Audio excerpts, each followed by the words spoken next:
அதிமுக ஆட்சி காலத்தில் போக்குவரத்து துறையில் வேலை வாங்கி தருவதாக பண மோசடியில் ஈடுபட்டதாக செந்தில் பாலாஜி மீது புகார் எழுந்தது. இது தொடர்பாக அமலாக்கத்துறை வழக்கு பதிவு செய்து விசாரணை நடத்தியது.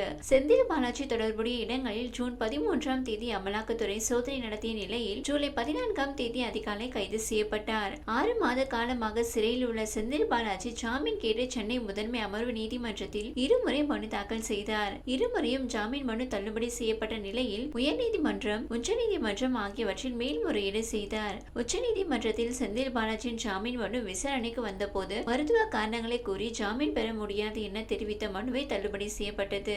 இந்நிலையில் சென்னை முதன்மை அமர்வு நீதிமன்றத்தில் 3வது முறையாக ஜாமீன் கேட்டு மனு தாக்கல் செய்தார். தனக்கு எதிராக பொய்யான குற்றச்சாட்டுகள் முன்வைக்கப்பட்டுள்ளன.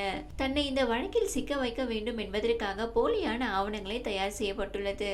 தன்னுடைய அலுவலகத்தில் இருந்து பறிமுதல் செய்யப்பட்ட ஆவணங்கள் திருத்தம் செய்யப்பட்டிருக்கிறது என்ற குற்றச்சாட்டை பிரதானமாக குறிப்பிட்டு மனு தாக்கல் செய்யப்பட்டுள்ளது.